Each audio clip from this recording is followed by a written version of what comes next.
Assalamualaikum warahmatullahi wabarakatuh. Salam dan bahagia guru penggerak. Perkenalkan, saya Endah Rapiko, calon guru penggerak angkatan 10 dari SMP Negeri 7 Gelombang, Kabupaten Muara Enim, Sumatera Selatan. Pada kesempatan kali ini, saya akan memaparkan kesimpulan dan refleksi dari pemikiran Ki Hajar Dewantara, modul 1.1, koneksi antar materi. Menurut pemikiran Ki Hajar Dewantara, pendidikan dan pengajaran tidaklah sama. Pengajaran adalah bagian dari pendidikan. Pengajaran adalah proses pendidikan dalam memberikan ilmu untuk kecakapan hidup anak secara lahir dan batin. Pendidikan pada hakikatnya menuntun atau memberi tuntunan segala kekuatan kodrat yang dimiliki anak agar ia mencapai keselamatan dan kebahagiaan setinggi-tingginya, baik sebagai anggota manusia maupun anggota masyarakat. Pendidikan menciptakan ruang bagi murid untuk bertumbuh secara utuh agar mampu memuliakan dirinya dan orang lain serta menjadi mandiri.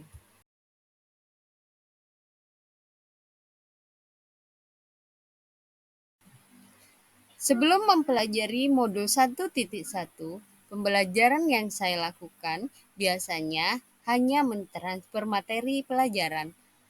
Saya menganggap ketuntasan dalam memahami materi lebih penting daripada memahami karakter murid. Biasanya, saya hanya melihat nilai dari aspek kognitif saja. Misalnya, saat mereka mengerjakan soal berupa tugas atau ulangan harian. Jika nilai murid sudah mencapai KKM, dinyatakan pembelajaran sudah berhasil. Selain itu, saya pun beranggapan bahwa murid hanya menjadi objek pembelajaran, sehingga pembelajaran berpusat pada guru atau metode teacher center. Sebelumnya, saya tidak memperdulikan apakah murid sudah benar-benar paham dari apa yang saya ajarkan. Saya hanya meminta mereka untuk menghafal materi, karena fokus utama saya lebih ke tercapaian materi, mengingat materi yang saya ajarkan cukup padat setiap semesternya. Saya pun sering mengeluh atau merasa gagal jika banyak murid yang tidak tuntas setelah melakukan evaluasi.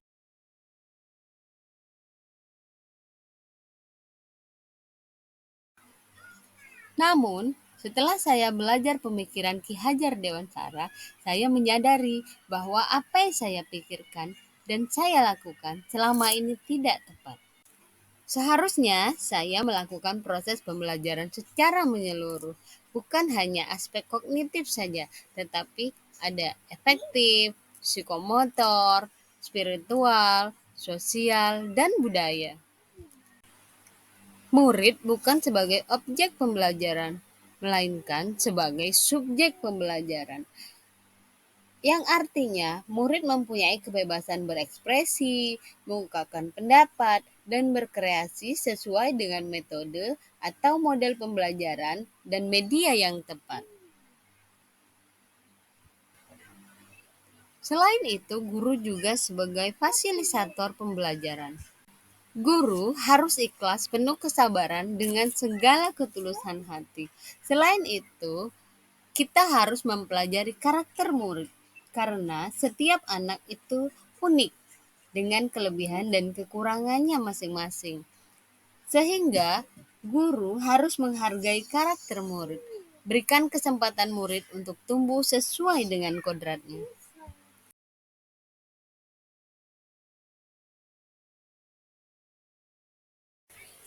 Berikutnya adalah apa yang dapat segera saya terapkan dalam pembelajaran di kelas, antara lain merancang pembelajaran yang interaktif dan menyenangkan dengan melibatkan murid sesuai dengan metode student center. Selain itu, saya akan menerapkan pembelajaran abad 21 yang sesuai dengan pemikiran Ki Hajar Dewantara, yaitu berpikir kritis, kreatif, komunikasi, dan kolaborasi dengan berpegang teguh pada konsep memerdekakan anak.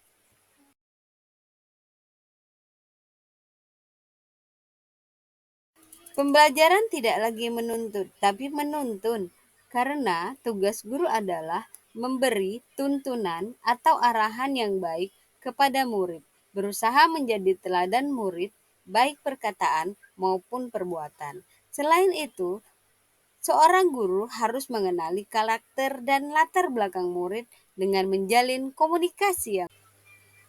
Terima kasih. Assalamualaikum warahmatullahi wabarakatuh. Salam guru penggerak.